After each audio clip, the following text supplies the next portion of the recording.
A night at the haunted hotel Del Coronado.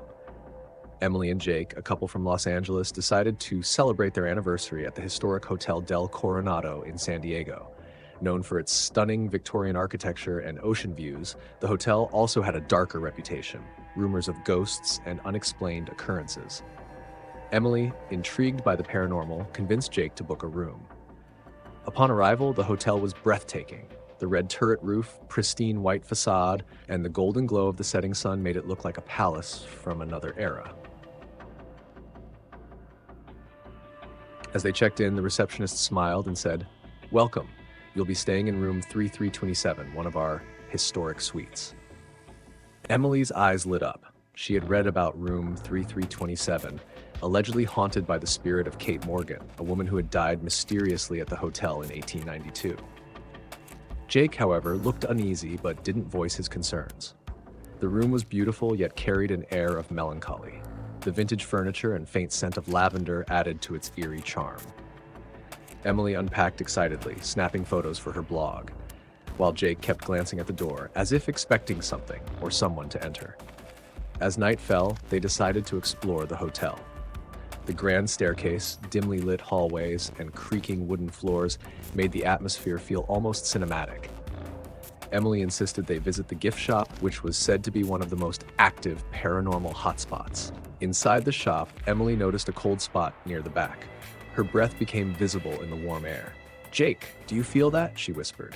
Before he could respond, a book fell off the shelf behind them. They turned to find it lying open, its pages displaying a photo of Kate Morgan. Jake grabbed her hand. "Let's go back to the room. This is getting weird." Back in their suite, the mood shifted. The air felt heavier, and the ocean waves outside seemed louder than before. Emily brushed it off as her imagination, but Jake couldn't shake his unease.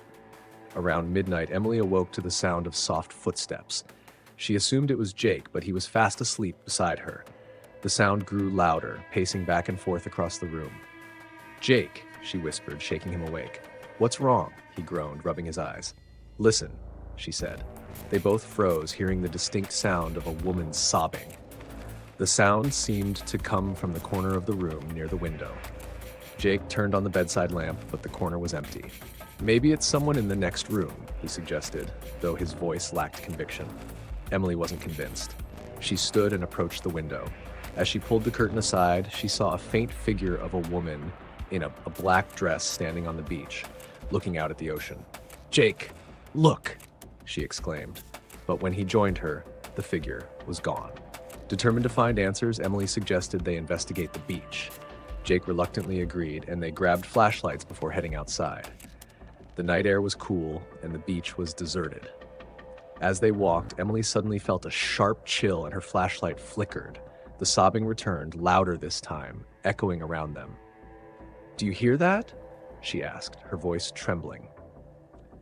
Jake nodded, gripping her hand tightly.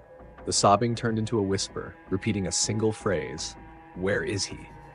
Suddenly, the sand beneath their feet shifted as if something was moving beneath it.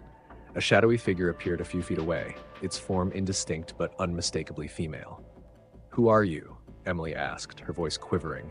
The figure didn't respond but raised an arm, pointing toward the hotel. A strong gust of wind blew, and the figure dissolved into the night. Terrified, they ran back to their room. As they locked the door, they noticed a faint message written on the fogged mirror in the bathroom. "He never came back." Emily's hands shook as she read the words aloud. "Jake, this has to be Kate. She was waiting for someone who never showed up." Jake, now visibly shaken, replied, "We're leaving first thing in the morning." The rest of the night passed in tense silence. Neither of them could sleep, jumping at every creak and whisper the old hotel produced. At dawn, they checked out, avoiding eye contact with the receptionist, who seemed to understand without asking.